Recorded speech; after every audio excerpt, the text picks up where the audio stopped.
Bueno, hola a todos. Bueno, para mí también es un honor volver a la Facultad de Bellas Artes donde estudié y donde, bueno, continúo teniendo cierta vinculación, algunas clases de máster que doy, y también me resulta un poco extraño estar con Esther Ferrer porque también la conozco desde hace un montón de tiempo, entonces es como un contexto bastante familiar. Imagino que para ti no es tan familiar porque tú no estudiaste aquí. No, pero yo he venido muchas veces a esta universidad, ¿no? O sea, he dado cursos, he estado invitado por diferentes personas, Bartolomé Ferrando, Pep, y luego, o sea, no es directamente la universidad, pero gracias a la universidad y el Cabañal y todo lo que aquí presente ha hecho por todo esto, también estuve invitado, o sea, no he venido muchas veces. Sí, de hecho, la última vez que te vimos así en un performance fue gracias a lo que hiciste en el Cabañal. Gracias al movimiento de Cabañal. A mí me dijeron y me invitaron y es uno de los recuerdos maravillosos que tengo, porque la ventaja del mundo de la performance es que puedes vivir experiencias, y supongo que para los artistas plásticos 100% dogmáticos, plásticos y tal, puede que sea lo mismo. Pero en el mundo de la performance puedes vivir situaciones que son verdaderamente, que te dejan un recuerdo a ti y una satisfacción y una nostalgia, porque no se da muchas veces, y una de ellas es la experiencia del Cabañal. Esta, para mí, fue uno de los momentos más intensos que he vivido haciendo performance. Y además esa performance, me acuerdo que, bueno, yo también fui a participar, partía de diferentes partes del Cabañal, con lo cual era como algo que tú coordinabas. La cuestión era demostrar que andando también se puede llegar al mar. O sea, que no hace falta otra cosa, que se puede ir andando. El camino se hace al andar, de Machado. Y esto se te presenta en ocasiones, y en otras tú haces tu performance, la vives tal, pero no. Y esta experiencia, junto con el entierro de la performance en Morille, en Salamanca, son dos experiencias que verdaderamente, y digo, qué suerte he tenido de poderlas vivir y compartirlas con tanta gente. Súper bienvenida, que vengas a Valencia a hacer más performance. Bueno, yo había preparado el típico discursito de presentar a Esther Ferrer y decir cuántos premios le han dado y dónde nació, y yo creo que no. Entonces no lo voy a leer, entonces pasamos página, porque imagino que todos, sobre todo con la última exposición que se realizó en el Reina Sofía, en concreto en el Palacio Velázquez, que es una exposición relacionada con cuando le dan el premio Velázquez a alguien, pues siempre hay como un compromiso con el propio museo en que se realiza una exposición, con lo cual imagino que todos, como buenos alumnos de Bellas Artes, que vais a ver exposiciones constantemente a partir de Internet, visteis, entonces no vamos a entrar en ello. Lo que sí que voy a decir es que si estamos aquí es porque hoy se inaugura una exposición en la Galería Spaivisor, en Valencia, que yo sé que todos los 1000 y pico estudiantes venís a todas las inauguraciones y no os perdéis ninguna exposición. Entonces les invito a que vengan a ver esta también, no vaya a ser que esta se le pase. Si no hay otro remedio. Si no hay otro remedio, efectivamente, ¿no? Bueno, estáis todos más que invitados a que vengáis a ver la exposición esta tarde, ¿no? Yo, claro, hacer una conversación con Esther Ferrer, que es una de las artistas que pertenece a la galería, y en este caso es la tercera exposición que vamos a hacer suya. Hicimos una exposición hace muchos años en el antiguo Spaivisor, luego hicimos una colectiva donde incluimos a dos artistas más, a Nick Jalter y a François Yannicot, que son dos artistas, bueno, una es francesa, otra es turca, pero que han compartido escenario en París. Y esa fue una exposición colectiva que nosotros en Spaivisor la tenemos en muy buen recuerdo, y esta será la tercera exposición en la galería, donde algunas de las piezas ya visteis en el Palacio Velázquez y ahora vuelven a la galería. Yo he realizado una serie de preguntas como muy mezclando tu práctica, pero también como tu vida personal, ¿no? Porque si hay tanta gente aquí es porque tenemos un punto cotilla, ¿no? De que de alguna manera nos apetece saber, como artistas que van a ser, como artista que soy yo, por la vinculación entre lo personal, en tu vida privada, entre tu vida profesional. Y te voy a preguntar cosas que muchas las sé, pero que ellos igual no saben, ¿no? Quería empezar preguntándote desde cuándo vives en París, ¿no? Bueno, la primera vez que yo fui a París fue a la fin de la guerra de Algeria, la fin de la guerra de Argelia. Quiero decir, yo creo que definitivamente creo que terminó en el 62, pero ya estaba terminando. Cuando yo llegué ya la cosa estaba, o sea, finales de los 50, principios de los 60, y allí fui primeramente, estuve un tiempo, un año y pico, y luego me volví. Y definitivamente cuando me instalé en París fue en el 73, cuando volvimos de la tournée que Kees nos había organizado por Estados Unidos. Y fíjate, o sea, tuve la sensación, o sea, era en el 73, Franco se iba a morir en 2 años más, pero yo no lo sabía. Y la verdad es que la idea de volver a esta España franquista, o sea, yo digo, yo ya he dado, ya he soportado, ya está bien, y entonces dije, me instalo en París, y me fui a París. Claro, París también imagino que te influiría, aparte de huir del franquismo, ¿no?, y de la represión, la actividad artística. Sí, en aquella época París todavía contaba mucho en el mundo del arte. Hoy cada vez cuenta menos, esa es la verdad. Hoy los grandes acontecimientos artísticos no tienen lugar en París. O sea, en este sentido es un poco que vive de la gloria, vive de la gloriola de una época, y todavía mucha gente viene a París por lo que fue. Bueno, la ciudad sigue siendo una ciudad preciosa, maravillosa, fácil de vivir, porque a nivel de comunicación está en el centro de Europa, por ejemplo, puedes viajar, o sea, está muy bien situada y la ciudad es muy bonita. Pero mucha gente viene todavía las que vienen al terreno artístico pensando un poco en la nostalgia de lo que fue, que ya no es. ¿Y cuántos años tenías cuando te fuiste y te estableciste en París? Más o menos. No lo sé, yo nací en el 37. 20. O sea, en el 37, si fue a los años 50, a finales de los 50, primeros de los 60, 47, 57, pues tenía 20 y alguno. ¿Y ya te dedicabas, por ejemplo, al campo del arte, a realizar performances? Bueno, ¿O ahí estabas? Sí, no, en esa época no, en esa época yo no hacía performance, o sea, en absoluto. Pero yo tenía la información más o menos porque como yo vivía en San Sebastián, entonces en 20 minutos en coche pasábamos la frontera. Y entonces siempre hemos pasado la frontera para comprar periódicos. Cuando en España, por ejemplo, oíamos que pasaba algo, pues entonces cogíamos y pasábamos la frontera, leíamos los periódicos en los bares, no nos dejaban pasar, o sea, los dejábamos en los bares porque no los podíamos pasar, porque registraban, o sea, de arriba abajo, y si tenías un libro, lo que fuera, te lo tiraban. Y entonces, o sea, sabíamos más o menos lo que pasaba, ¿no? Comprábamos libros de arte, que a veces nos lo dejaban pasar porque no sabían lo que les importaba nada.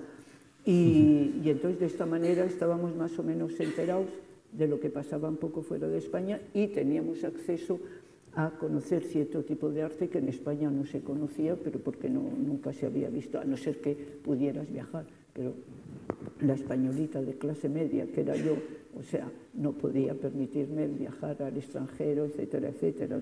Luego la información que teníamos era esa, a través de los libros que comprábamos en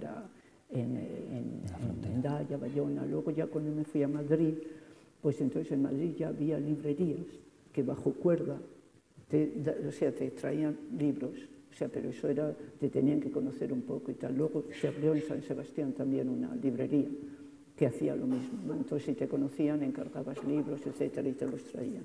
Tienes que tener en cuenta que yo me acuerdo que cuando yo fui, y nosotros íbamos mucho a leer, yo iba mucho a leer a la biblioteca municipal, yo quería leer los libros de Freud, y entonces estaban completamente prohibidos, pero el bibliotecario, como nos conocía, nos los daba bajo cuerda, y eran ediciones de 1930. Ah, bueno, eran las buenas ediciones.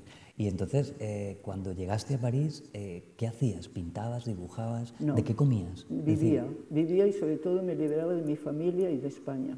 O sea, entonces, quiero decirte, cuando sales de España sabes como los toros en las plazas, ¿no? O sea, y entonces lo que hacíamos fundamentalmente, yo me ganaba la vida, porque yo desde que salí de mi casa he vivido siempre independiente, no he pedido nada a nadie, ni becas, ni ayuda a mis padres, ni nadie. O sea, yo creo que yo elegí eso y había que pagar el precio y yo lo pagué. Entonces... ¿Fuiste camarera? ¿Fuiste camarera? No, porque no tenía el tipo, yo nunca he sido.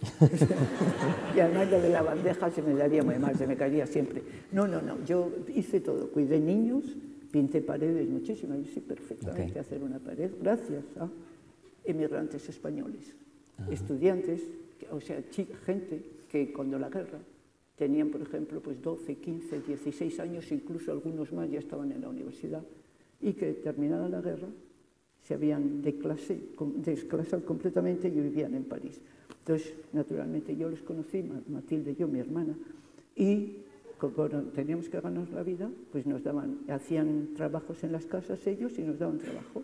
Y yo he trabajado mucho, o sea, yo sé perfectamente hacer un muro, lijarlo, darle el andúi, pasar todo esto, porque me ha ganado la vida haciendo eso. Pues mire que hemos hablado de cosas. Cuidaba niños y luego ya mucho más tarde empecé a hacer traducciones y estas cosas. Y todo el resto del tiempo pues veíamos exposiciones, íbamos a la Cinemateca de la Rue de Hull, que aparte de nada costaba 1,20 franco, yo creo que eran las 3 sesiones, y como hacía mucho frío en invierno, pues mi educación cinematográfica, lo poco que yo sé, lo he tenido en la Filmoteca Municipal, porque nos pasamos toda la tarde hasta la última sesión, porque si no hacía mucho frío y no teníamos dinero para ir al café, nos pasamos allí, había que visto todo lo que hay que ver, porque hacían ciclos y he visto mucho. Y existía entonces, por lo que estás contando, esa comunidad española, se ayudaba, ¿no? Todos un poco o sea, que lo que saliendo de la nos unía a todos represión. era que éramos todos antifranquistas. Exacto. Y que todo el mundo había decidido que verdaderamente que esto no había por qué soportarlo, y se habían ido. Y era gente verdaderamente maravillosa, o sea, maravillosa. Yo, quiero decirte, prácticamente todos se han muerto ya porque eran más mayores que nosotras. Y yo sé, yo tengo un recuerdo de si yo escribiera la vida, por ejemplo, de estos amigos míos, o sea, la gente no se lo podría creer. O sea, esta nostalgia que se tenía de que, o sea, cada vez que pasaba algo en España y que no se podía cambiar. Luego también frecuente en una época los medios anarquistas. Bueno, estos eran anarquistas pero por libre, que es lo que a mí me gustaba, o sea, por libre. Luego había los anarquistas ya organizados y tú sabes que allí también encontrabas gente maravillosa, ¿no? O sea, ¿y cómo se vivió la muerte de Franco? Si la cuento ni lo vais a creer. Yo estaba enferma, o sea, me sentía mal esa tarde y iban mis amigos, iban a cenar, o no sé, a casa de alguien, y yo estaba en casa, no, decidí no ir. Y de repente me llama por teléfono mi hermana para decirme que Franco se ha muerto. Y yo creía que se había muerto un amigo. Y dije, no, que es Franco el que se ha muerto. Bueno, naturalmente se me quitaron todos los males inmediatamente. Estaban todos en el bar de abajo de mi casa, fuimos, o sea, en ese bar nos fiaban. O sea, y entonces empezamos a beber champán y todo. O sea, bueno, nos pegamos nada. Y Jaume Cifra, ¿conocéis a Jaume Cifra? Cifra, un artista catalán maravilloso, era vecino mío. La persona más maravillosa que yo he conocido a nivel de generosidad. O sea, era una cosa, verdaderamente, yo conocí a esta gente, es que era, o sea, no sé, debía ser generacional, porque eran maravillosos. Y entonces Jaume tenía bombas de muchísimos colores, de estas de spray. Y entonces nosotros salimos en la Ideal y íbamos corriendo con los colores de la bandera republicana, naturalmente. O sea, fue para nosotros y para todos los españoles que estaban en Francia. Pero, bueno, yo, de verdad, materialmente, yo subí las escaleras de mi casa a gatas. O sea, era una cosa, bueno, una buena terrible. celebración. Pero el drama, sé que a la mañana siguiente Franco no se había muerto. Y tuvimos que pagar la factura. Porque era una noticia que habían dado, que se había recogido en Francia de las radios americanas. Pero Franco estaba muerto, pero no estaba muerto oficialmente. Y se murió bastante más tarde, o sea, no sé cuánto tiempo más tarde. Imagínate tú. Y ya el día que se murió de verdad, pues ya estábamos tan maestros. Bueno, también hicimos la fiesta, pero ya de otra manera. Bueno, fue una fiesta doble. Pero a pesar de, por ejemplo, a pesar de que Franco había muerto, Tú decides, bueno, y tu hermana también, porque también la conozco y vive allí contigo. Esther tiene una hermana gemela, que es muy gracioso verla las dos juntas. Pero a pesar de la muerte de Franco, decides quedarte en París, ¿no? No decides, por ejemplo, como otros inmigrantes que decidieron volver, No, etcétera. porque en realidad, yo me había habituado a vivir en París, me resultaba bien, yo ya tenía muchos contactos a nivel de, bueno, o sea, conocía a Léa Lublin, Enid Jalter, François Janicot, toda esta gente, yo la conocía de la lucha feminista, sobre todo también, ¿no? Y entonces eran los momentos, hay que tener en cuenta que eran momentos muy, era después medio 68, y no solamente en Francia, y supongo que en muchos países se creía, o queríamos creer, eso ya no está claro en mi cabeza, que algo podía cambiar. Entonces eran momentos muy exaltantes de lucha, o sea, verdaderamente eso, fundamentalmente la lucha feminista, por el aborto, por la igualdad de salarios, etcétera, etcétera.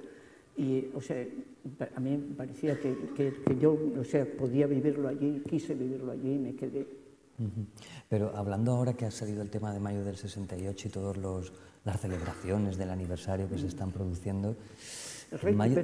Recuperando, ¿no? Pero ¿no consideras que a lo mejor es una recuperación más visual de esas imágenes, iconografías que se han producido? Yo creo que es una recuperación política y degradé. O sea, se podría hablar mucho de mayo 68 y se podrían criticar muchas cosas de mayo 68, ciertamente, como todos los movimientos, siempre hay excesos, siempre hay cosas bien hechas y mal hechas. Pero, o sea, que una de las cosas importantes que fue para mí en Francia, sobre todo, es el movimiento feminista. Y te voy a decir una cosa, muchos años más tarde, como 20 años más tarde, un periódico que había que se llamaba El Globo, un semanario que sacó El País, un tiempo muy pequeño, y me pidieron si podía hacer algo sobre el mayo 68, el aniversario. Y yo decidí hacer entrevistas antiguos, a Saint-Huitat, hombres y mujeres. Curioso, los hombres, la mayor parte de ellos, muchos ocupaban puestos muy importantes en editoriales, o sea, tenía una situación importante, y lo miraban con una cierta distancia, o sea, no peyorativo, pero casi.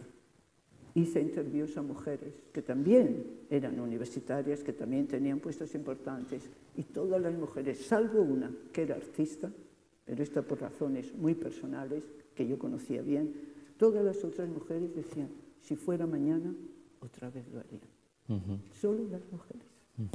Muy bien. Oye, ¿cómo ves que...? Porque cuando voy a verte a París siempre tengo esta sensación de que ves París con otros ojos, ¿no? ¿Cómo ves que ha cambiado la ciudad, ¿no?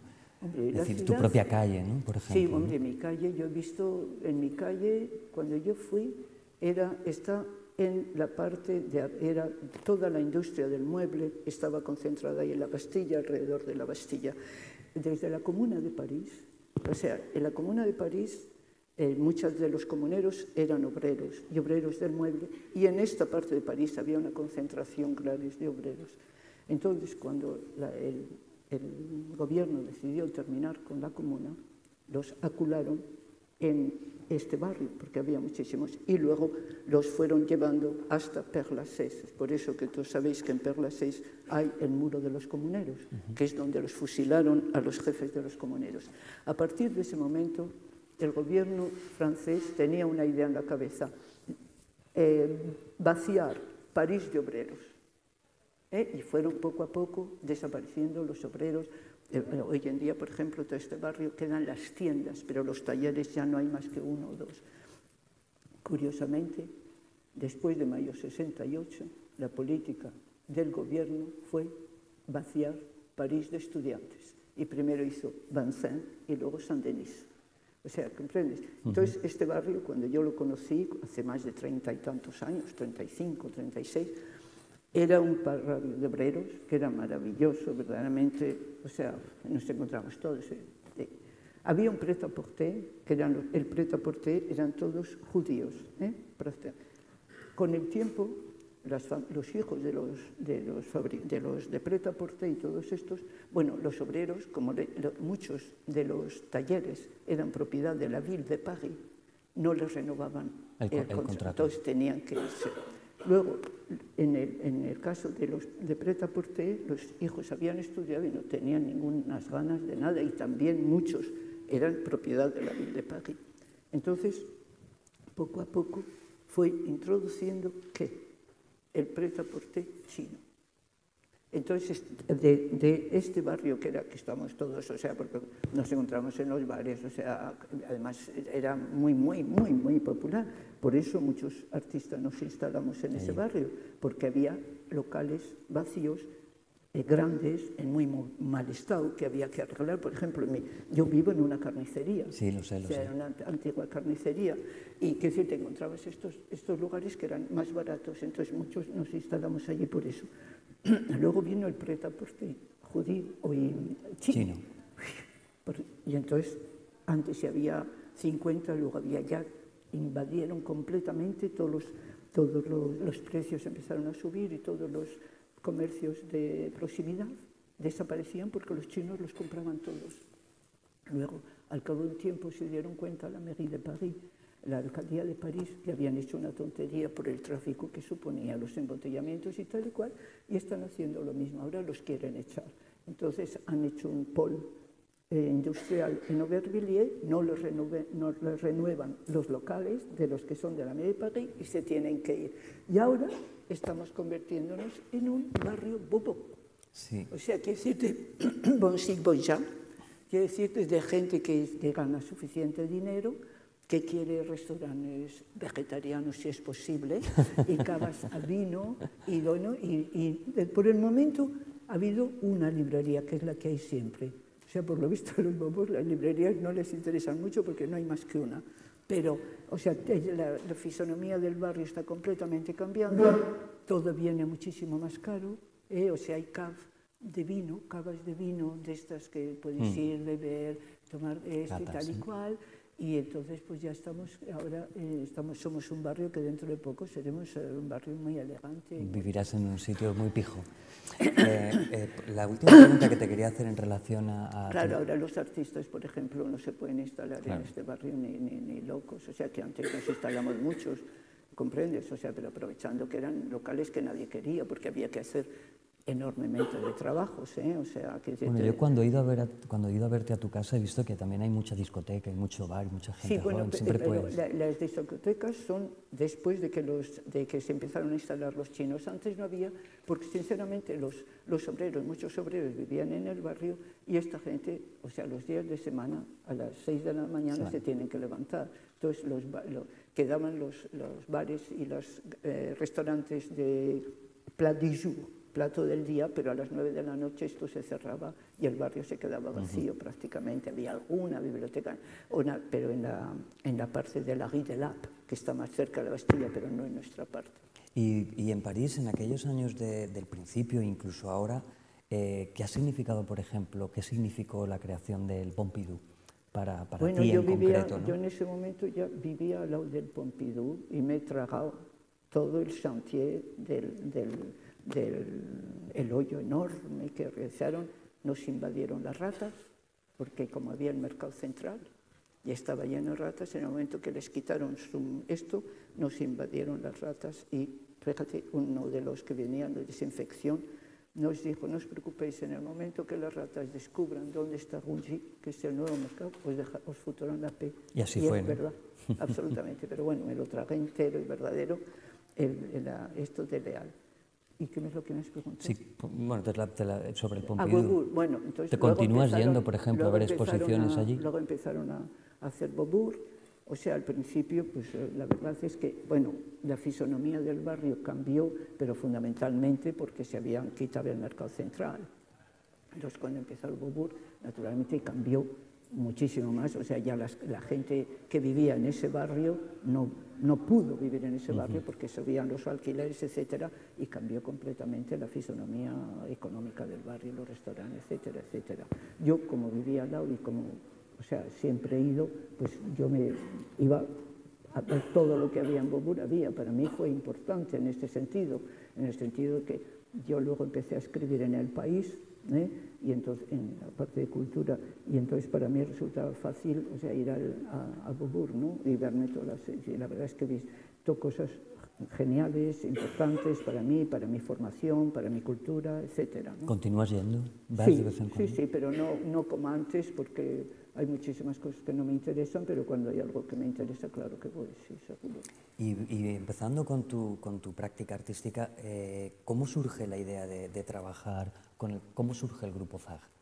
Bueno, el grupo ZAG yo no lo creé, fueron Ramón Barcel, Juan Hidalgo y Walter Marchetti, los creadores. Luego se añadieron muchísimos otros músicos en general, compositores, que crearon el grupo. O sea, cuando yo me encontré con ZAG... No era un grupo cerrado, ¿no? No era un grupo cerrado. No, o sea, cuando yo me integré a ZAG, el ZAG prácticamente ya eran, bueno, José Luis Castillejos, Juan Hidalgo, Walter Marchetti y Ramón Barce.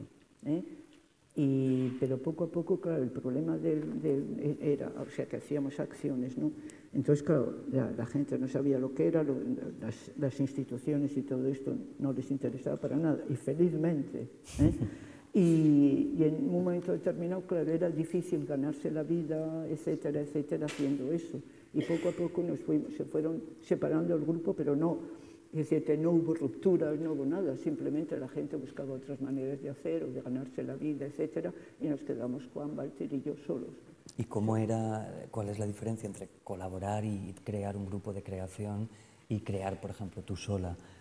Bueno, nosotros en ZAG nunca hicimos obras comunes, jamás. Cada uno hacía sus obras y cada uno las firmaba. O sea, entonces cuando nos reuníamos, por ejemplo, porque nos habían invitado a alguna parte, pues entonces decíamos lo que queríamos hacer, poníamos obras de los tres y las hacíamos. O sea, pero nunca hubo una censura, o sea, yo podía hacer lo que me daba la gana, Juan podía hacer lo que quisiera y Walter también. O sea, únicamente si, por ejemplo, él o los otros o yo habíamos pensado una obra para 3 personas, pues entonces lo hacíamos con ellos y viceversa, ¿no?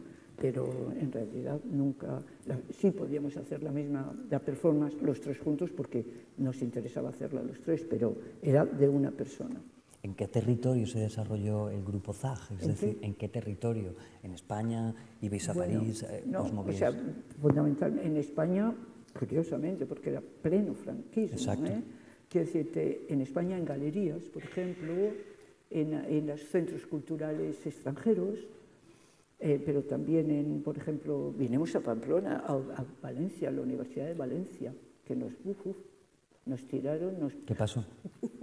No, fue duro, sí, pero en la universidad. Eran otros tiempos.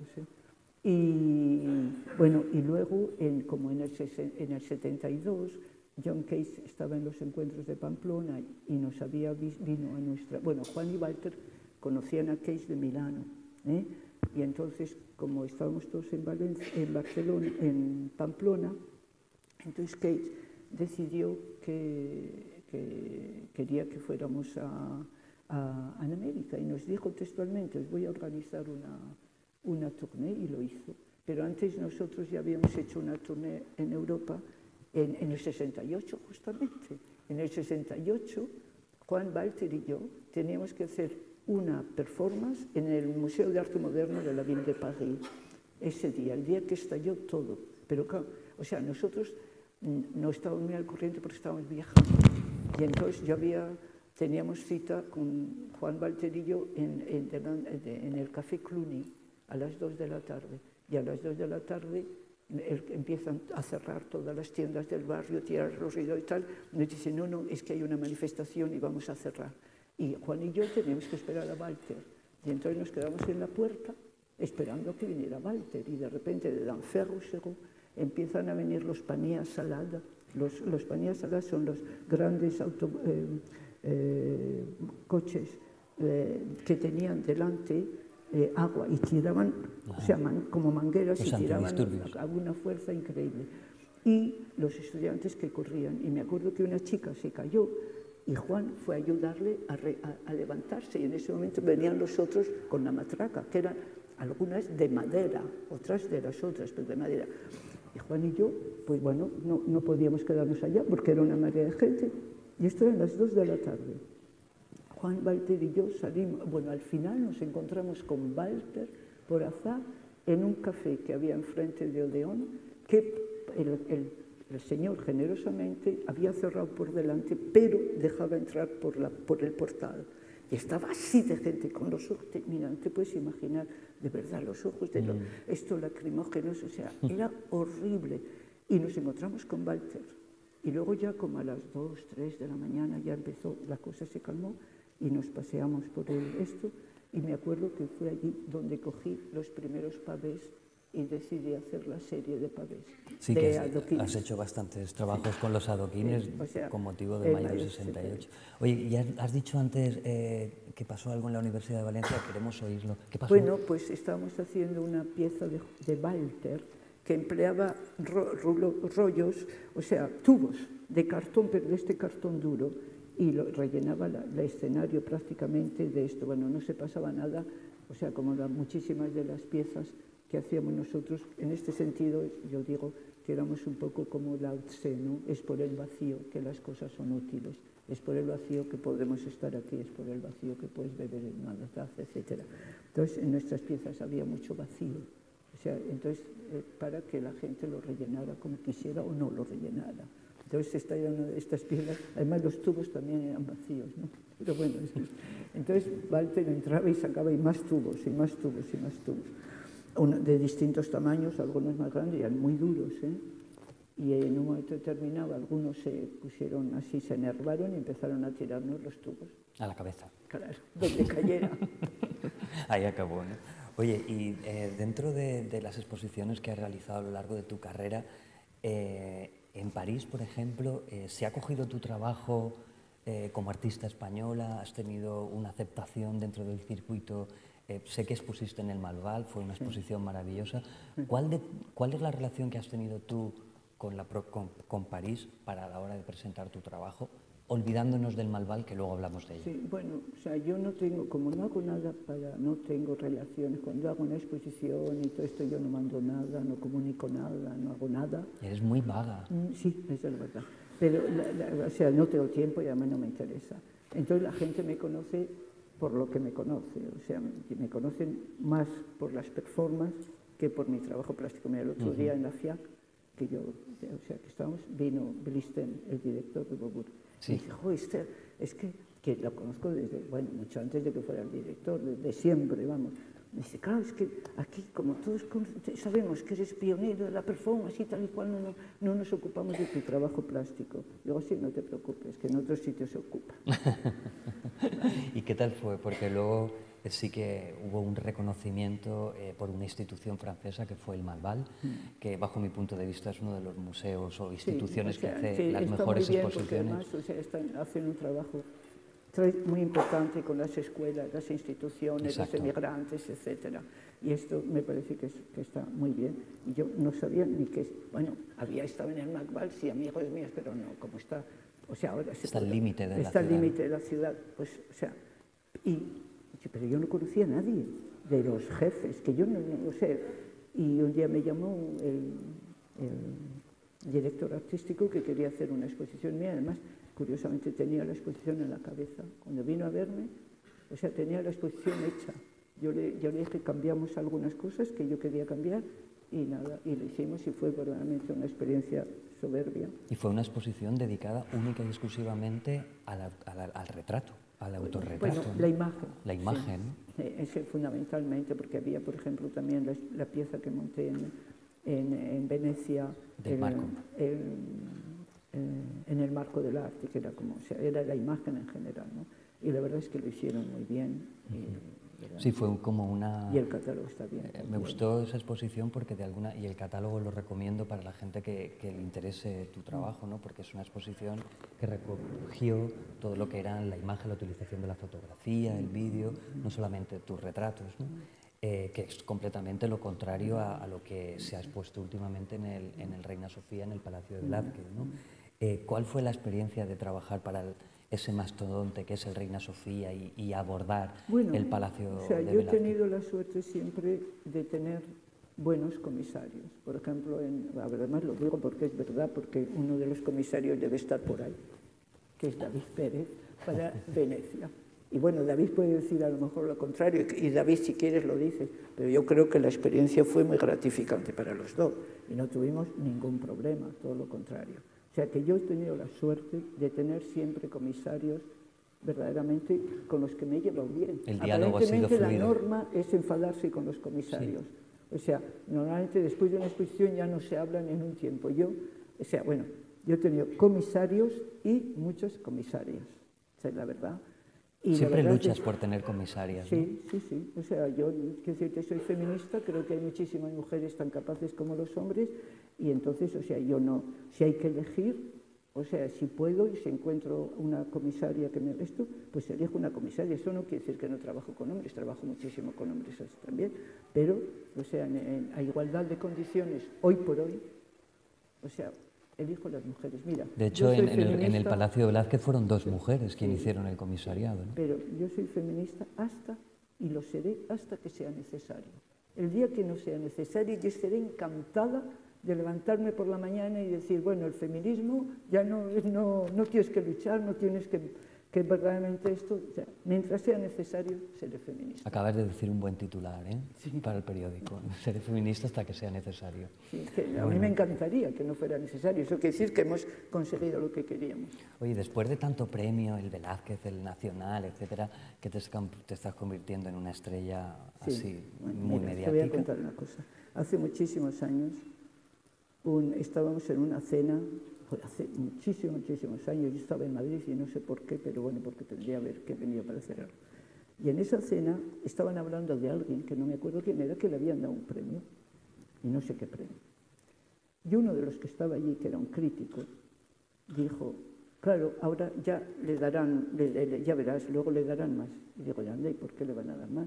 Dice, cuando te dan un premio, luego te dan, sistemáticamente te dan más. ¿Y a ti te ha pasado igual? Exactamente igual. Es como las cerezas, que coges una y luego coges 32. Bueno, pues exactamente lo mismo. Eso, absolutamente. Y luego hay otra cosa también, y o sea, eso es verdad, y no lo digo para reír, es que las viejas estamos de moda. Las viejas, no los viejos, las viejas. Bueno, a algunos siempre nos han gustado más las viejas que los jóvenes. No, es que últimamente yo no sé cuánto es...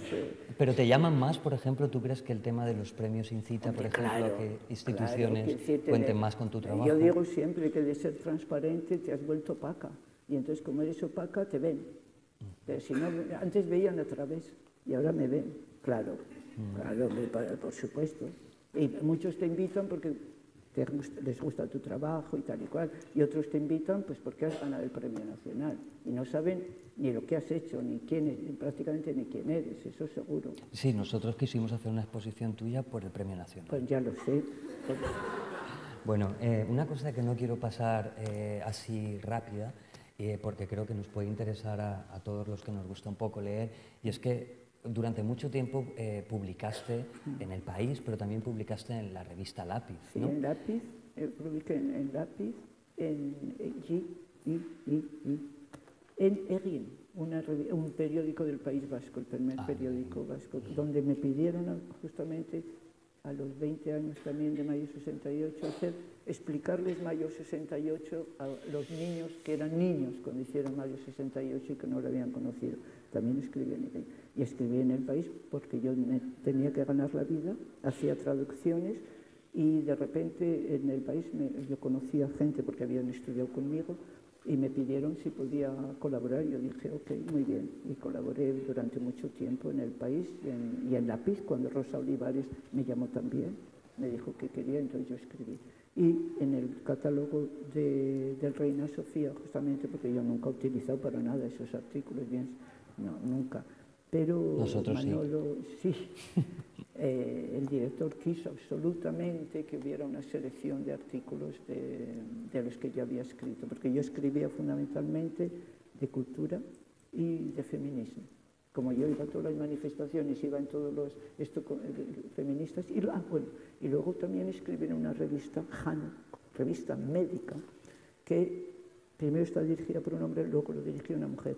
Y me permitían escribir cosas sobre el aborto, luchas, entrevistas que yo hacía a gente que ahora, en pleno franquismo, yo me pregunto, o sea, y las publicaban. Yo publiqué en El País, por ejemplo, me pregunto ahora si me dejarían hacerlo, si se publicaría 2 artículos de una página entera sobre la excisión en la fibulación, las mutilaciones femeninas. Y verdaderamente con fotografías, o sea, había ido al Museo Etnológico y había encontrado... ¿A qué museo? El Museo del Hombre, pero que tiene una sección etnológica, y había encontrado, para estos artículos, había encontrado unas fotos hechas por los colonos, que estaban las mujeres, o sea, con las piernas así abiertas para que se viera cómo les habían enfigurado. O sea, decirte, increíbles. Yo me pregunto si ahora me dejarían tratar estos temas, ¿cómo los tratábamos? No, el país se ha vuelto muy y no solamente el país, ¿eh? en muchísimos otros sitios. Y, por ejemplo, yo hice entrevistas a médicos que hacían abortos, cuando en España estaba completamente prohibido, y se publicaban. Sí, a mí también me interesan, aparte de esas entrevistas más sociales, todas las entrevistas que hiciste a artistas que coincidieron en ese momento, ¿no? Hay que decir a Keis, a Mescaño, a Coppi, que ya murió, un tipo increíble, a Lea Lublin, François Yannicot. Y ya que nos han invitado dentro de esta especie de presentación de la revista y la Pero imagen... bueno, lo de las mujeres fue fundamentalmente, yo escribía en lápiz y le dije a Rosa Olivares, Rosa, ¿por qué no hacemos una cosa durante algún tiempo que el artículo más importante de la revista sea dedicado a una mujer artista? Y Rosa me dijo que. Y hice Neil Yalter, Eliane escribí luego. Gina Payne. François Yannicot, Gina Payne, y el otro que expuso con nosotros, ¿cómo se llama? François Yannicot. Jackie Matisse. 5 o 6, que eran entrevistas muy largas. Y dentro del contexto que estamos con el tema de la imagen, ¿cuál es tu relación con la imagen? ¿Cómo definirías esa relación con la fotografía, con la imagen? Bueno, o sea, yo no soy fotógrafa, o sea, absolutamente no soy fotógrafa, y yo digo siempre que yo trabajo sobre la imagen. De hecho, hice una exposición que se llamaba sobre la foto. O sea, yo no soy fotógrafo, tengo un fotógrafo que yo digo, hazme esta foto de esta manera, y yo trabajo sobre esta superficie de la foto. O sea que mi trabajo no tiene nada que ver con la fotografía.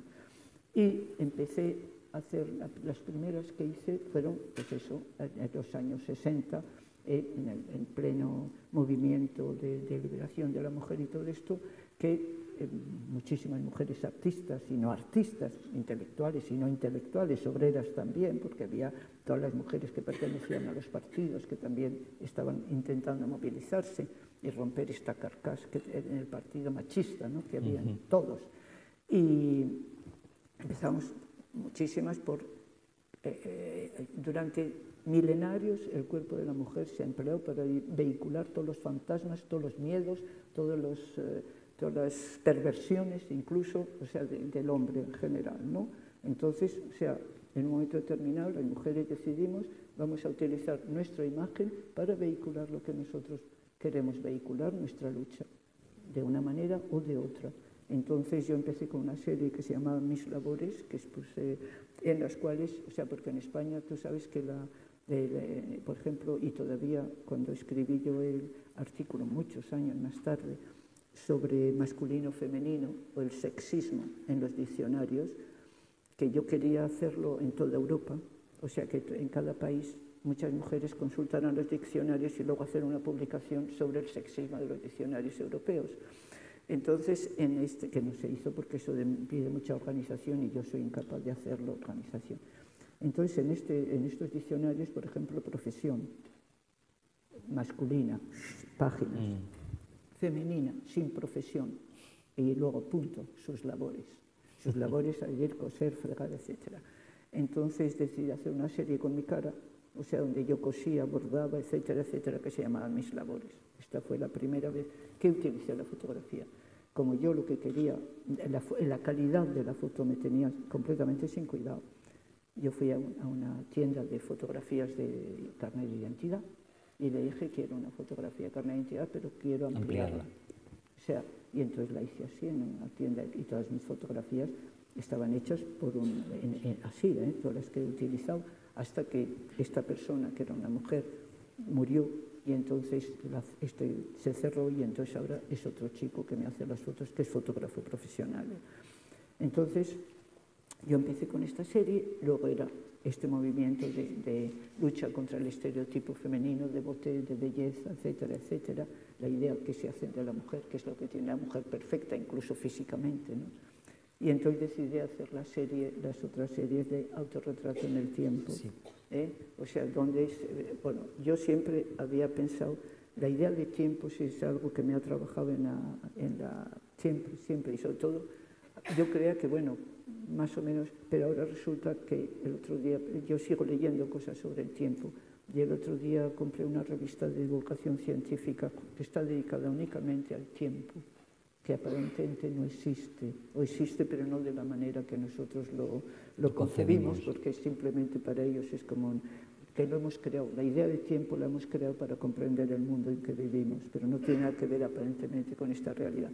Pero a mí siempre la idea del paso del tiempo, cómo se puede atrapar esta idea del paso del tiempo. Y entonces dije, pues el tiempo, lo único que lo más fácil es por las huellas que dejan, ¿no? Y entonces decidí hacer esta serie sobre el tiempo, autorretrato en el tiempo. Lo que pasa es que yo... Lo que pasa es que en ese autorretrato en el tiempo es que como hablas mucho, demasiado, me estoy encadenando preguntas. Una cosa sobre el autorretrato en el tiempo es que utilizas una imagen, un retrato tuyo, que me gusta mucho que hayas hablado del tema de la autoría, que no eres tú quien realiza la fotografía. Esa cuestión a mí personalmente también me interesa mucho. Pero el espacio de tiempo que hay entre un retrato y el siguiente, para que tú luego los mezclas, vas mezclando dos partes, no siempre es el mismo espacio temporal. O sea, salvo la primera, todas son el mismo espacio. Yo empecé, ¿qué espacio de tiempo hay? En la primera, porque yo pensé hacerlo cada 10 años, pero luego me parecía muy largo. Y entonces lo hice más corto y lo hice, creo que la primera es en el 81 y las 89, creo que es. Y luego, a partir de eso, decidí hacerlo todo cada 5 años. Y en estas todas son cada 5 años. ¿Va a haber una continuidad? Cada vez que hago una me propongo no seguir, porque verdaderamente es una galera. Y ahora verdaderamente es fácil con el ordenador, no es nada, a pesar de que es difícil. Pero cuando yo empecé había que cortarlos, pegarlos. Y bueno, y ahora seguimos haciéndolo así, ¿eh? Cuando voy al fotógrafo, yo me pongo así, y él saca fotos, yo muevo la cabeza un poquito hacia la izquierda, porque si no, como las otras, hay que ver qué movimiento, en qué momento estaba cuando las otras que están hechas, ¿no? Entonces al principio hacíamos con 30, 40 poses, y había que revelarlas todas, y había que intentar cortarla, y luego, claro, cortarla además, si la cortabas un poquito más o menos, o sea, era complicado. Entonces lo hacíamos así, y llevaba muchísimo tiempo y muchísimo dinero. Y luego, cuando empezó el ordenador, ahora lo hago con el ordenador. O sea, sacamos también muchas fotos, las metemos en el ordenador, luego las cortamos por el ordenador y vamos poniendo esta casa, bien, no casa, cogemos otra mitad de la misma foto, ¿no? Hasta que encontramos una que más o menos no están retocadas, no las retocamos, porque yo lo que quiero, por ejemplo, verás en verano, en la exposición, en las que tienen 5 años de diferencia, pues normalmente la cara se compone muy fácilmente, pero entre la foto del 81 y la foto del 2014 hay una diferencia enorme, porque en los ojos, por ejemplo, al principio, en el fotógrafo, para ampliar, a mí alguien me dijo, un médico creo, que el tamaño de la niña del ojo era lo único que no cambiaba en toda la vida. Ajá. Y entonces lo hacíamos en función de la talla del ojo, que era la talla bien para como es milimétrico, a veces por eso teníamos que probar.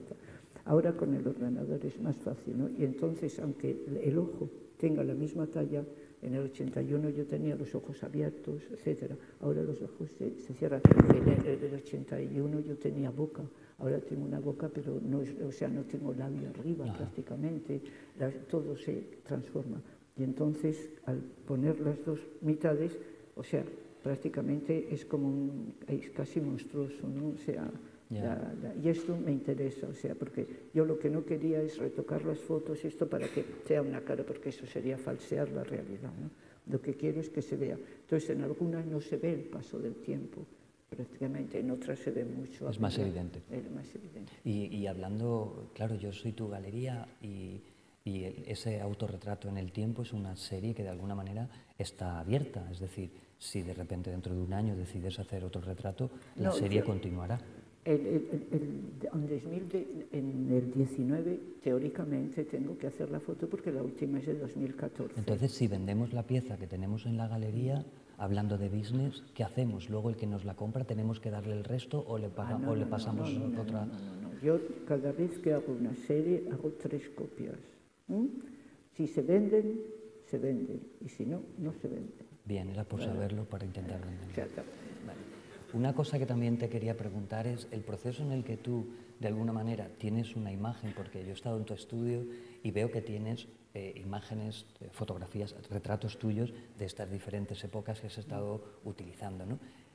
Coges un retrato, lo miras y actúas sobre él, le incluyes cosas, le pegas, le pintas, le coses, le cortas, le vacías, o estás en el estudio, te viene la idea y entonces coges y actúas. No, mira, yo... ¿Cuál es el supongo proceso? Que aquí muchos artistas serán lo mismo, ¿no? Yo soy una toki-toki en arte. Mi madre decía que éramos una toki-toki. ¿Qué quiere decir eso? Quiere decir que todo te interesa, que todo... Bueno, pues yo en arte yo hago lo que me interesa. O sea, simplemente tengo una idea y entonces pienso. Esto es una foto, o es una instalación, o es una performance, o es un cuadro, o es otra cosa, ¿no? Y entonces hago lo que me parece más adaptado. Teniendo en cuenta que en mi trabajo, y supongo que te habrás dado cuenta ya, hay una ida y vuelta, por ejemplo, entre la instalación y la performance. O sea, cosas que fueron instalación se convierten en performance y viceversa. Pero en todo el resto hago eso. O sea, si me parece que pues esto lo mejor es un texto, pues hago un texto. Si me parece que lo mejor es una foto, pues hago una foto. Y entonces, efectivamente, yo como tengo muchísimas fotos de las que hemos hecho para el autorretrato en el tiempo, que no he utilizado, pues entonces, ¿para qué voy a...? Yo lo que quiero, como te he dicho, es el soporte foto. Me tiene completamente igual quién esté en esa foto. Okay. Hombre, y cuando, ya te dije, cuando me has interrumpido, quería decir... ¿Yo? Sí. Quería decir que yo al principio pensaba hacerlo con la cara de amigos, de alguien, pero todo el mundo, me decía, cuando lo de coser y esto, oye, y vas a coserlo, y vas a cortarlo, y todo el mundo tenía así como mucho miedo, y un día dije, pues lo voy a hacer con mi cuerpo. Ajá.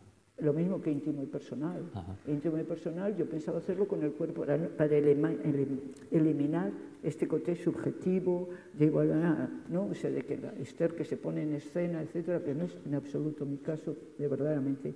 Y entonces dije, como lo de, o sea, yo no quería un modelo profesional, primeramente no podía pagarlo, no tenía un duro, vivía miserablemente y además tampoco quería, porque para mí eso, yo quería una cara y un cuerpo de todos los días, cualquier cuerpo, cualquier...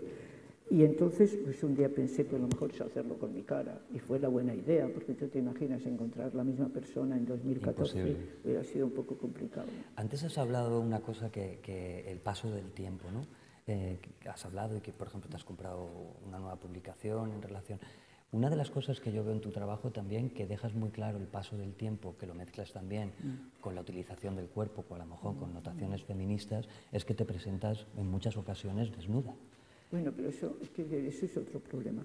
Es decir, que yo cuando estructuro una performance, para mí tiene mucha importancia el tiempo de la performance, el tiempo, el mío, ¿no? O sea, mi tiempo psicológico, el tiempo de lo que estoy haciendo, o sea, que yo sí quiero que tengan un ritmo. O sea, que quizás yo no lo percibo más que yo misma, ¿eh? Un ritmo que naturalmente cuando estás in situ se puede transformar completamente porque yo decido cambiarlo, tal cual. O porque los otros intervienen y lo cambian inevitablemente, que este es otro de los intereses de la performance. ¿Ves? Tú sabes siempre lo que vas a hacer, pero no sabes lo que al final pasará. Y defiendo la idea que lo que pasa es siempre más importante que lo que yo pensaba hacer. Okay. O sea, eso es seguro, porque es la vida que pasa. Y si la performance no está atravesada por la vida, o sea, a mí particularmente me interesa menos, ¿comprendes?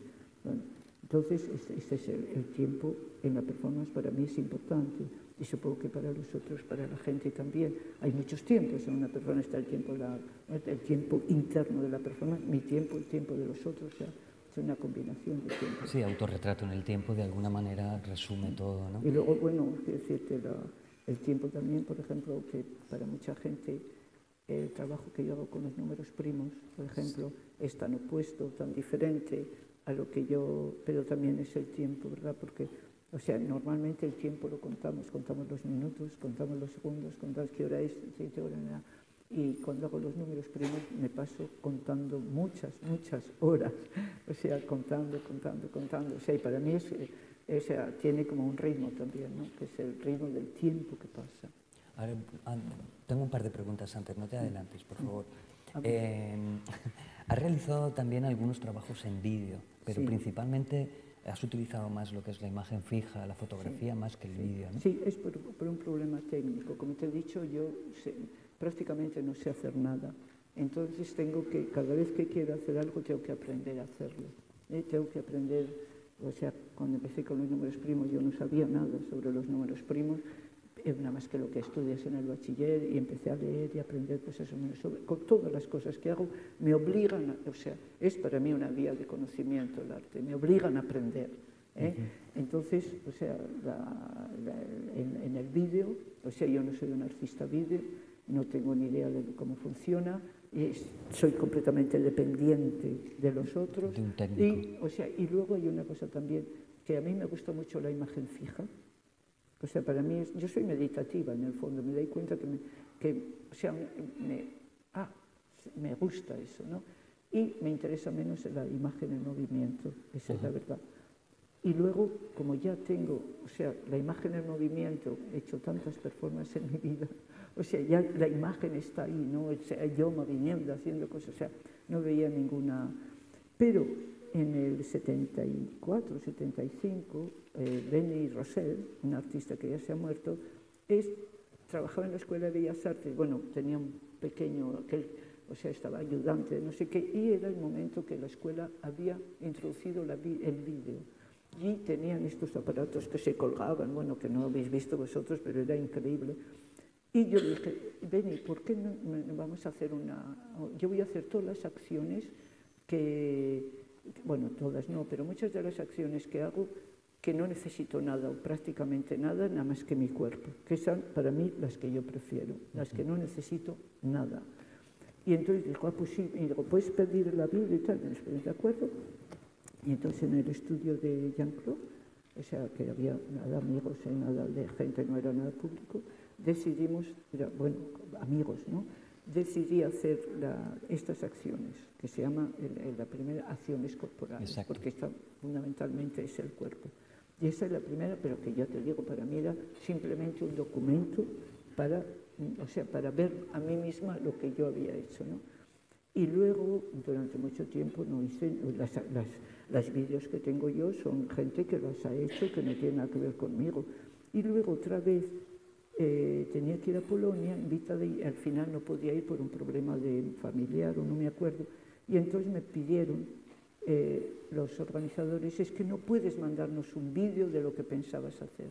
Y entonces como pensaba hacer esta performance, hice este vídeo que lo grabo en cámara, pero vamos, yo hacía la performance absolutamente. Luego he hecho 2 performance vídeos en mi vida, en Madrid, en el Círculo de Bellas Artes, y luego he hecho otra performance que es extrañeza, horror, etcétera, porque como siempre he hecho los retratos fijos, bueno, hay el vídeo también de autorretrato en el tiempo, sí, que es esto, porque esto lo hice, este autorretrato en el tiempo en vídeo, porque me di cuenta que la percepción de la obra era completamente diferente, que el medio, o sea, cambiaba la percepción que la gente podía tener de la obra. Y entonces decidí hacer este autorretrato en el tiempo porque cuando pongo las fotos, que son ahora, por ejemplo, 49, la foto es fija y es el espectador el que marca el tiempo que va a quedarse delante de cada foto. Cuando hay el vídeo, es la vídeo que marca, es la imagen que marca el tiempo y el espectador tiene absolutamente que seguir este tiempo. Entonces, esto me interesaba y decidí. Entonces, un día dice, para completar, o sea, esta idea de autoportrait, Entonces voy a hacer lo que no aparecen en todos mis retratos, que estoy así, o vomitando, o lo que sea, pero no. Entonces voy a hacer todos los gestos que yo utilizo en mi vida de todos los días, cuando me enfado, cuando tengo un orgasmo, cuando grito, cuando como, o sea, cuando lloro, cuando estoy triste, cuando estoy sorprendida. Y entonces decidí hacer esta vídeo, que lo hice así. Y luego, trabajando con la idea del tiempo, yo tenía siempre idea de hacer íntimo las acciones corporales, pero, o sea, así como en el tiempo solamente el envejecimiento, el paso del tiempo se veía en mi cara, siempre había dicho, un día haré estas performances, pero siendo ya vieja. Y entonces siempre decía, pero claro, como yo no, o sea, tenía que buscar a alguien que me lo hiciera, patatín, nunca tengo tiempo. Pero cuando me propusieron la exposición en el MacBal, le dije al comisario, yo voy a hacer esto también y vamos a poner las dos, él no había pensado en esta, vamos a poner estas dos vídeos, pero la tengo que hacer. Entonces la hice y yo misma me sorprendí viéndome vieja, porque ya tenía, fíjate, 70 y tantos, 70, no, 60 y no sé cuántos años, no, más. Estamos en el 18, 14, 4, no, tenía 76 años. Y entonces, o sea, yo cuando me vi en el vídeo, o sea, no solamente que mi cuerpo está marcado por el tiempo, pero la manera de andar, los gestos, porque yo quería hacer exactamente lo mismo, ¿verdad? Pero a pesar de que quería hacer lo mismo, por ejemplo, cuando hago esto y voy subiendo lentamente, o sea, en el primer vídeo puedo controlar perfectamente el movimiento de las manos. Aquí iba así, o sea, quiero decir que completamente era, y esto me interesa, ¿no? Y además te voy a contar, cuando la gente ve estos dos vídeos, en donde aparezco en los dos, que siempre procuro poner uno y otro, y dice, ay, ¿no te da vergüenza? Es que no tienes vergüenza. No, yo sobre todo no tengo vergüenza, el ridículo. O sea, eso seguro. Y siempre he pensado, digo, a medida que cuanto más vieja sea, más ridículas serán mis performances. Y es verdad. Y no me importa nada. Y además, o sea, a mí la idea de lo del ridículo se me pasó rápidamente cuando era una niña. Exacto. O sea, que íbamos a jugar a un jardín y venía a jugar también una niña que su madre su madre creía que vivía en el siglo XIX y vestía a esta niña como una niña del siglo XIX, con botines, vestiditos, esto y tal y cual. Y para más Inri, la niña era morena, pero su madre consideraba que las niñas tenían que ser rubias y le teñía de rubio. Oh, no. Y además le hacía tirabuzones. Y además se llamaba Clotilde. O sea que eso en el País Vasco, llamarse Clotilde era bueno. O sea, como... Ahí aprendiste el ridículo. Bueno, ¿no? Y entonces mis hermanas nos iban a buscar al jardín para llevarnos a casa. ¿Cuántos hermanos tenías? 9. Bueno, pero es otra cosa. Y en un día, cuando íbamos ya a casa, que vinieron mis hermanas mayores, y dice... Y además nosotros le adorábamos a la tal Clotilde porque le gustaba dibujar como a nosotras. Y cuando llovía íbamos a su casa y dibujábamos, ella dibujaba siempre hadas rubias con unos trajes así. Y nosotros le adorábamos a la Clotilde en cuestión. Y un día yendo a casa, mis hermanas, les oímos, íbamos con ella, y dice una de mis hermanas, ay, Clotilde es una niña verdaderamente deliciosa, pero es tan ridícula. Ay, ridícula Clotilde. Pero a nosotros nos parecía maravillosa, ¿no? O sea, si eso es el ridículo, pues vale. O sea, ridícula. Oye, y una cosa que lo has tocado así un poco de soslayo, que a mí también me interesa, cuando haces performance, no eres como esos artistas obsesivos que contratan al fotógrafo para hacerle las fotos perfectas que luego los galeristas intentamos vender a un precio considerable. Tú completamente nunca intentas organizar la documentación de la performance. No. Yo cuando hago algo, todo el mundo puede hacer lo que le da la gana porque parto de una idea. Yo hago lo que quiero. No veo por qué los otros no pueden hacer lo que quieran.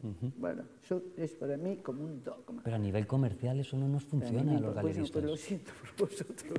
O sea, que fotos mías debe haber muchísimas en el mundo, pero sacan. O sea, yo digo a todo el mundo, ok, si no me molestas a mí y no molestas a los demás, eso seguro. Y además, si les molestan, me interrumpo y les digo, oye, para y lárgate. O sea, que lo he hecho una vez, ¿eh?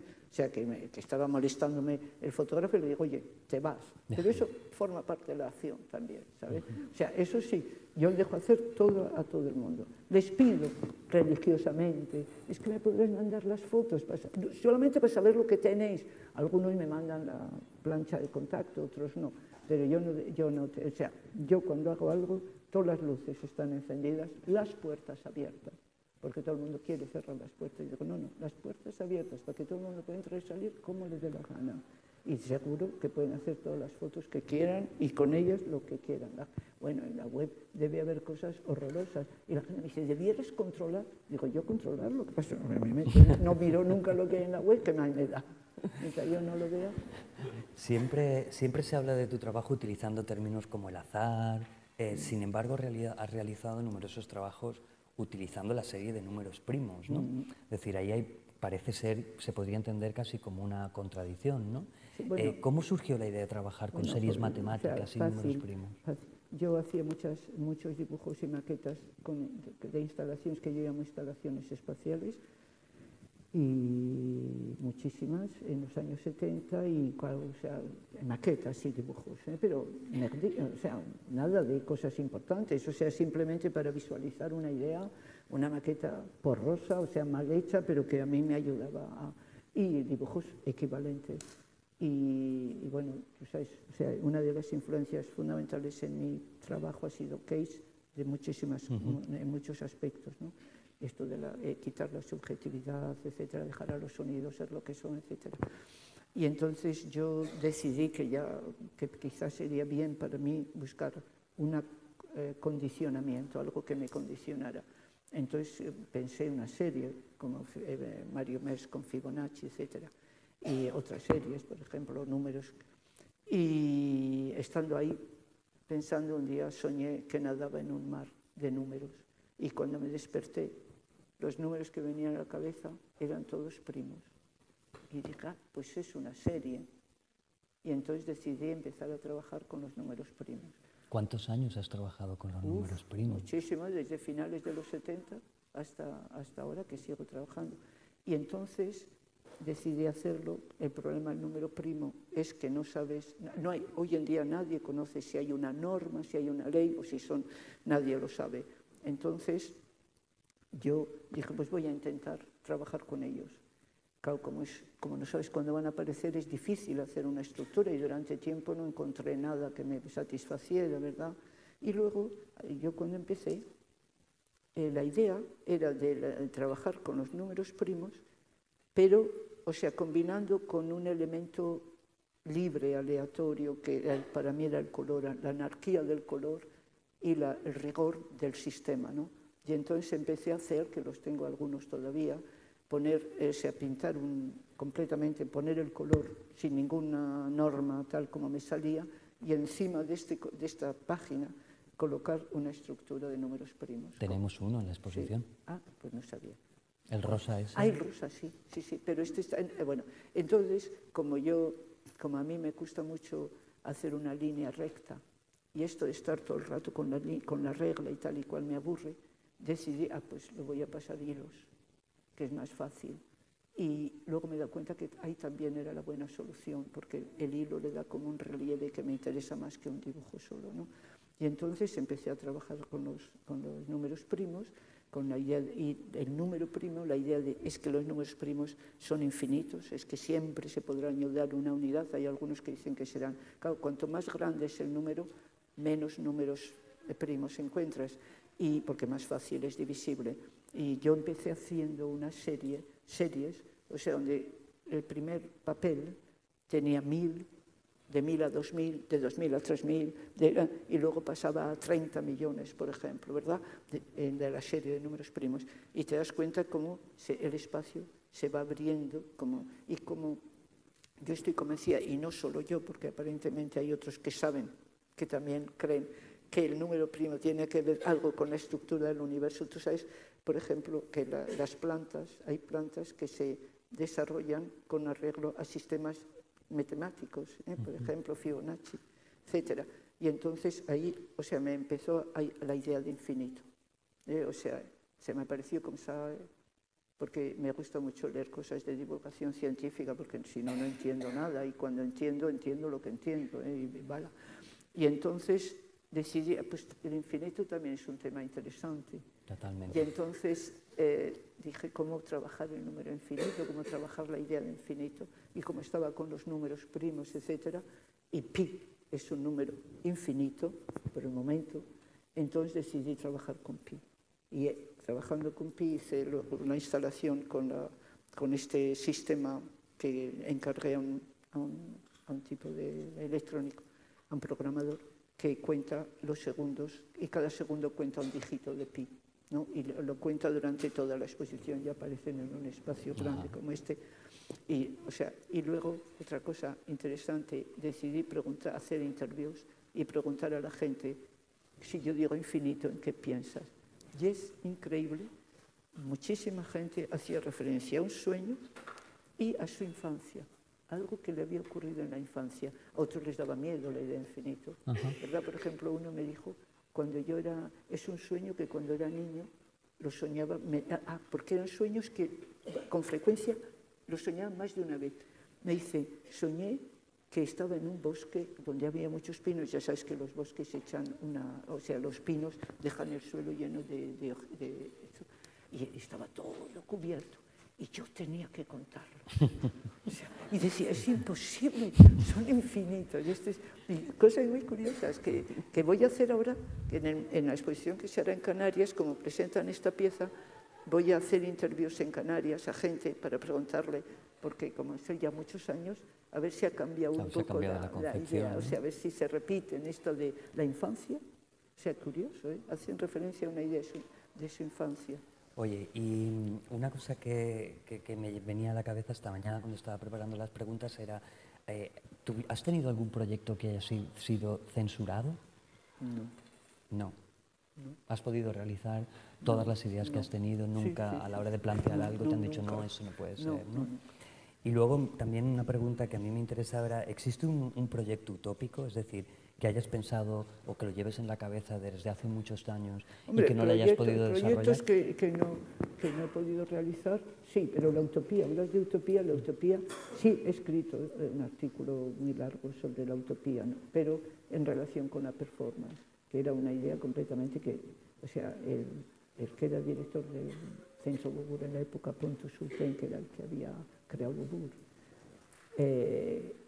un día, por azar, nos lo encontramos visitando las cuevas de Altamira, Altamira Lascaux, perdona, y bueno, hablando así tal y cual, y luego me invitó, porque él tenía una escuela que ha desaparecido, de altos estudios artísticos. Iban los grandes artistas que había, jóvenes, y hacían unos cursos, yo sé de qué, y cada año invitaban a un artista a tocar un tema, a dar una conferencia, un día sobre un tema.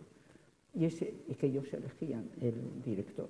Y ese año era precisamente la utopía. Y me dijo, es que tú puedes hacer algo, o sea, hablar de tu trabajo con respecto a la utopía. Y yo, idiota que soy, dije sí. Y luego, claro, digo, ¿y cómo voy a hacer yo? Digo, pues voy a hacer. Y me dice, ¿me mandas el título? Y yo, Performance y Utopía. Se lo mando. Y luego había que escribirlo. Y digo, ¿y qué? Entonces pensé, la anarquía, por ejemplo, y la utopía en general, pero la anarquía es considerada como una utopía, porque es algo que nunca se alcanzará, ¿no? Y entonces decidí hacer la comparación entre la utopía y la performance. Y la verdad es que, claro, como tuve que poner el cerebro en marcha, a marchas forzadas, tenía que escribir aquello para aclararme yo, para hablar luego. Y luego me di cuenta que había muchísimas diferencias entre la utopía y la performance, pocas similitudes, generalmente, y escribí el texto y estoy muy contenta. ¿Y dónde se puede leer ese texto? Pues se podría leer, creo que en la web, yo no sé si está, pero luego, un día, Castro, que no sé por qué conocía este texto, a lo mejor, me invitó a dar una conferencia o a leerlo, algo así, en Madrid, en una institución que no me acuerdo la que era, y lo grabaron y entonces lo han publicado en forma de libro, un pequeñito libro así. Okay. Bueno, y la última pregunta que te quería hacer es, ¿qué esperas del público cuando ve tus obras? Nada. Nada, ¿no? O sea, nada, pero nada. O sea, si las hiciera para él, de acuerdo, pero yo no las hago para él. Las haces para ti. O sea, soy el artista individualista y egoísta, pero yo creo que primeramente, fundamentalmente, yo las hago para mí. A mí me sirven, perfecto. Si además le sirven a los otros, verdaderamente feliz. O sea, mi ego, o sea, absolutamente. Y lo que más me gusta es cuando, por ejemplo, hago cosas para un público que, o sea, que no frecuenta el arte, que no conoce el arte, que no esto, y de repente tienes unas reacciones que, por ejemplo, eso es una de las cosas que a mí me conmueven, por ejemplo, y la cantidad de dudas que yo supongo que todos los artistas que están aquí tienen sobre tu trabajo, es que las veces que yo me pregunto, pero es que en este mundo es que es esto lo que hay que hacer, no sé, pero no sería mejor hacer otra cosa y tal, todas estas angustias que yo llevo puestas desde que nací, y muchas más, pero las artísticas también, y de repente te encuentras, o sea, con gente, por ejemplo, lo he contado muchas veces, pero es que para mí esto cada vez que me acuerdo todavía en Huesca, o sea, hace muchos años, era 40.000 habitantes en Huesca, y Valentín Torrens, que es un performer catalán, que yo adoro y además su trabajo también, él es de Huesca, y decidió organizar un festival de performance en Huesca, fíjate tú, y entonces lo organizó. Y aquel domingo era un weekend, y el domingo, que nosotros teníamos que hacer las performances, había un concurso de bandas militares internacionales. Y estaba todo Huesca con bandas de marinos, los no sé cuántos, de todos los países, y te las encontrabas por partes en la calle. Y en ese contexto, el festival de performance, genial. Y entonces yo, o sea, los podías más o menos elegir dónde hacías la performance. Y yo elegí un paseo muy grande que hay el antiguo matadero, pero que ya no es matadero. Y yo decidí hacer, ahí yo soy verdaderamente, o sea, cuando me dicen, oye, es que es gente que no ha visto nunca una performance tal, a mí me da lo mismo. O sea, yo hago una performance pura y dura, o sea, porque me da lo mismo. O sea, pero estoy seguro que algo van a entender. O simplemente les va a interesar o no les va a interesar, exactamente igual que todo el mundo. O sea, yo hice una performance que luego es la que enterré en Morille, porque ya no la podía hacer, pero en la época yo era joven, la podía hacer, que se llama performance a diferentes velocidades. Entonces, en esta performance yo me voy, hay una estructura muy rígida en la performance, al principio, luego pasa lo que pasa, y me voy, no sabe nadie si voy a volver, bueno, o sea, y cuando terminé, estaba yo recogiendo lo poco que tenía, un megáfono, una silla, y viene una señora con dos niñas, una como de 8 años y otra de 11 años. Dice, y perdone señora, pero es que a las niñas les ha gustado tanto que se lo quieren decir. Pero bueno, y me dice la mayor, le pregunto a la mayor, ¿pero de verdad te ha gustado? Y me dice, sí, cuando sea mayor yo voy a hacer cosas así. Toma. O sea, para mí esto, o sea, es verdaderamente, digo, pues sirve para algo. Bueno, sirve para algo. A lo mejor sirve para torcer el destino de esta niña y que sea una horrible desgraciada, pero bueno. O por ejemplo, otro caso que me conmueve, cuando hicimos la exposición en el Reina Sofía, yo salí del Reina y estaba sentada en un banco con alguien y viene una señora con un cochecito y un niño de 6 años. 6 años. Y me dice, pasaron por delante mío, me vio la señora y me dice, ay, ¿usted es el artista? Y digo, sí. Y me dice, ay, es que a mi nieto le ha encantado. Y le digo al niño, ¿y qué es lo que más te ha gustado? Y me dice, la serenidad. La serenidad.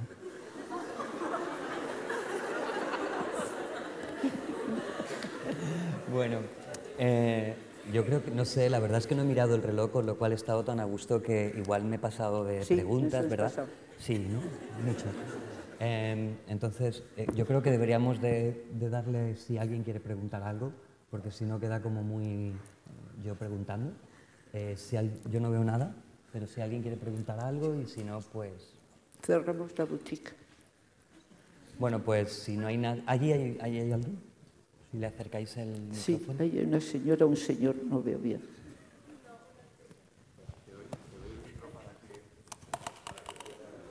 Toma, bebí un poco. Bebí un poco. Sí, claro. Se la veré todo. No. ¿Quieres vaso? No, no quiero.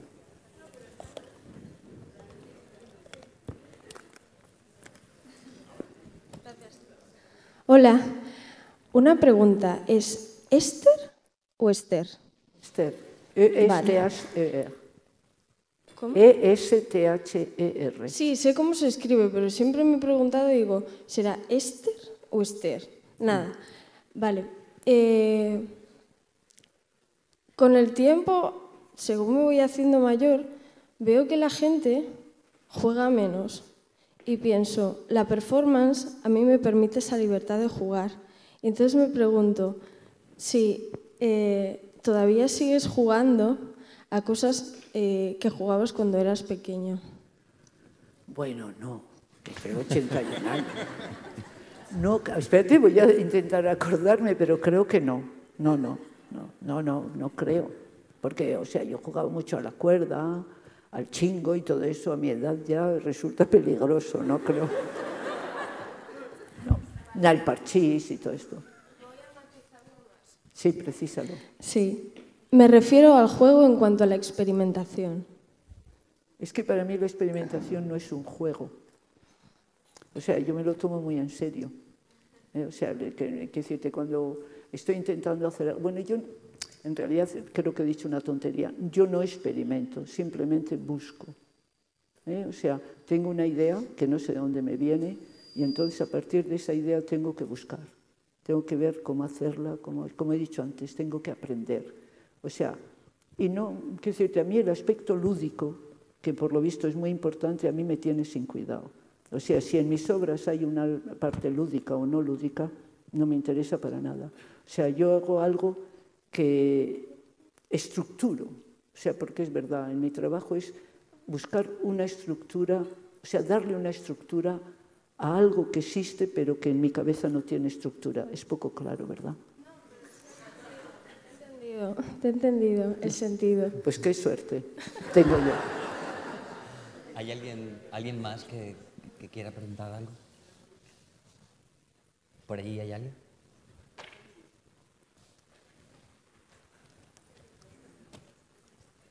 No, tengo la voz bastante alta, así que no hay ningún problema. Un, dos. Sí, vale. Buenas tardes, Esther. Quería hacer una pregunta dentro del marco en el que estamos. Por lo que me he enterado, es una revista que busca un poco, al fin y al cabo, ¿qué puede ser el significado del arte? ¿Qué puede ser el significado? Me refiero, buscan un poco, perdone, disculpe, buscan un poco el tema del proceso creativo, el lenguaje artístico. Han habido muchas palabras así que se han repetido, ¿no? Y usted ha dicho que tiene un interés en el conocimiento científico. ¿El reconocimiento? Científico. Científico. Y me preguntaba si en algún momento se ha preguntado si la pregunta que estamos haciendo no es la apropiada, sino ¿qué es el arte? No es la pregunta, sino si el arte existe en sí, si hay conocimiento que apoye tanta búsqueda. ¿Tanta búsqueda? Sí. Bueno, o sea, el arte existe, bueno, el arte existe desde que hemos decidido darle un nombre. La creación existe desde siempre. En Altamira y Lascaux la gente estaba creando. O sea, la creación, yo creo que una de las características del ser humano es la capacidad de crear, para bien y para mal. Entonces creo que el arte es una creación más. O sea, pero yo siempre digo que la creación es más importante que el arte. ¿Por qué? Porque el arte en el fondo, o sea, permite muchas cosas, muchos abusos, muchas cosas. O sea, la creación también, me vas a decir, ¿no? Pero la creación está al alcance de todo el mundo. Todo el mundo puede ser creativo y todo el mundo, en consecuencia, puede ser artista. Todo el mundo que decida ser artista y que se someta a una serie de normas, porque el arte tiene que estar reconocido la creación no. O sea, tú puedes crear, no necesitas, el arte necesita un reconocimiento, ¿no? O sea, que malheureusement, desgraciadamente ahora, este reconocimiento pasa fundamentalmente por las instituciones. Sí, eso es y por el mercado. Perdón. Sí. Eso es lo siguiente que te quería preguntar. ¿Crees que a lo mejor el concepto de arte, de alguna manera... Has hablado sobre el anarquismo, el feminismo, ¿no? La búsqueda esa de igualdad. ¿Crees que el que nosotros nombremos algo como arte o se nos nombre artista pone unos prejuicios sobre nosotros? Es difícil de explicar. Digamos que si busca la igualdad, el arte no hace lo contrario, pone el clasismo sobre la creatividad. El arte... Si buscas la igualdad. ¿Repite? Sí, perdona. Si busco la igualdad... Exacto. Si el anarquismo está fuera de la norma, el feminismo busca la igualdad, el arte no hace exactamente lo contrario, no pone la norma y no clasifica, porque lo ha hecho a lo largo de toda la historia. Todas las normas existen para transgredirlas. Y de todas formas, en el terreno del arte, si es eso lo que me preguntas, evidentemente hay una segregación clara con respecto a las mujeres artistas, eso es evidente. Pero si el arte ha cambiado mucho, es gracias a las feministas, artistas feministas e intelectuales feministas, que han introducido en el mundo del arte muchas cosas que no estaban consideradas como artísticas. Nada más que cuando estaban realizadas por los hombres, naturalmente, pero cuando las realizaban las mujeres no.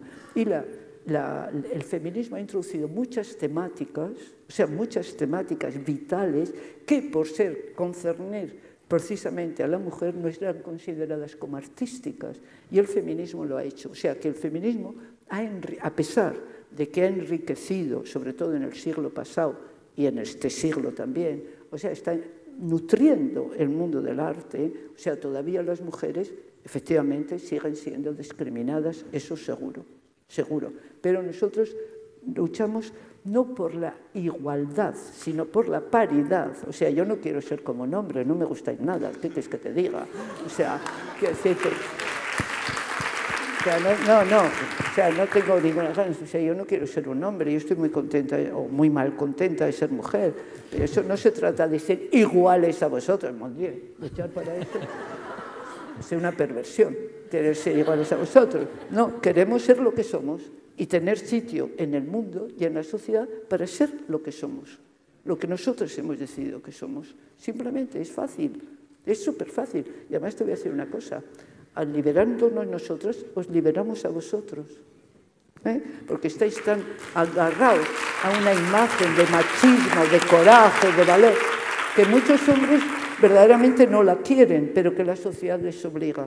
O sea que lo que no comprende es como hoy en día y cada vez más, los hombres, muchos, se oponen a la lucha feminista. No tienen más que ganar. Vais a perder ciertos privilegios ancestrales, pero que son estos privilegios que también os mantenían en un papel y en un rol que os esclavizaba. Entonces, vamos a librar de todo eso, fíjate tú. Pues no. O sea, de la misma manera que nosotros cuando discutíamos en los años 60 y tal sobre el feminismo, o sea, decíamos, o sea, es que parece que tienes una cierta afecto por tus cadenas, ¿no? Por las cadenas. Y yo creo que nosotros hemos intentado verdaderamente que estos afectos desaparezcan de nuestra psicología. Vosotros yo creo que tenéis todavía un afecto hacia estas cadenas que os obligan a tener comportamientos completamente estereotipados, ¿verdad? Las mujeres no queremos el estereotipo, ni para nosotros ni para vosotros. O sea, entonces no entiendo por qué ahora, en este momento, yo hablo de Francia, hay esta lucha, por ejemplo, en el terreno profesional, ¿verdad? En el terreno profesional es muy cruel, porque las mujeres están muy preparadas. Las mujeres jóvenes artistas son mucho más agresivas, y con razón, de lo que fuimos nosotros. Exigen sus derechos. En los terrenos profesionales, científicos, empresariales, etc., las mujeres están muchas más preparadas que los hombres. Entonces, empiezan a ocupar puestos de responsabilidad. Y la lucha va a ser sangrienta. ¿verdad? En el terreno profesional. ¿Por qué? Porque yo estaba en un aeropuerto un día y había dos empresarios, ciertamente, de como 40, 45 años, y estaban hablando a lo mío. Y dice uno, mira, la no sé cuántos sabrá mucho, querrá lo que quieras, pero yo no puedo tolerar que una mujer me mande. O sea, no pueden tolerar que una mujer me mande. Y, de hecho, yo me he encontrado con ese problema muchas veces cuando monto exposiciones. O sea, cuando monto exposiciones y vienen los que van a montar y dicen, hay que montar esto. Y yo, como la he montado otras veces y como sé cómo se monta, le digo, esto hay que hacer esto. Imposible. Así, imposible. O sea, pero así. Bueno, una vez tuve que amenazarle con ir a ver a la directora del museo. Porque si no, no había manera. Era imposible hacer lo que yo había hecho no sé cuántas veces. O sea, porque no podía tolerar que yo le dijera cómo tenía que hacerlo. O sea, y estas cosas yo supongo que vosotras también os habéis encontrado muchas veces. O sea, bueno, por ejemplo, cuando voy a comprar a los grandes empresas, o sea, que están fuera de París, cuando iba a comprar los materiales para esto y tal y cual, entraba. O sea, que van todos los que trabajan en las empresas y todo a comprar el material. Yo entraba, no me hacía ni pero caso nadie. Yo esperando pacientemente a que viniera. Pasaban, me miraban, transparente, no existía. Venía un tipo, inmediatamente había alguien que se dirigía a él. O sea, de preguntarle qué es lo que necesitaba. Y cuando pedía un material, por ejemplo, que yo había empleado, ¿y para qué lo quiere? O sea, digo, pues para hacer esto. Eso. O sea, no, pero quiero decirte, hay que tener en cuenta una cosa, o sea, que el feminismo tiene momentos importantes, la lucha por el aborto, es esto, pero es que es una campaña de cada día. O sea, de cada día y en todos los medios, o sea, no sé cómo decirte, el taxista, o sea, es todos los días. O sea, el taxista que cogimos ayer era muy feminista, acuérdate. Sí. Todo, no, pero es verdad, o sea, entonces, pues, o sea, la lucha es continua, pero llegaremos, o sea, llegaremos, porque yo digo una cosa siempre, mira, tardamos mucho, es verdad, yo no sé por qué, pero tardamos mucho en empezar verdaderamente a movilizarnos, esto. Pero yo siempre, al menos mi generación, nos tendrán que matar porque nos vayamos para atrás. Muy bien. Nos tendrán que pasar por nuestro cadáver.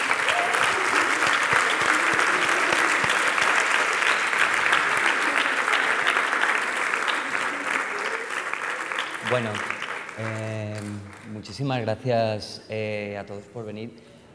Muchísimas gracias por invitarnos a los dos, pero sobre todo muchísimas gracias a Esther por su generosidad a la hora de hablar, su sencillez y todo lo demás.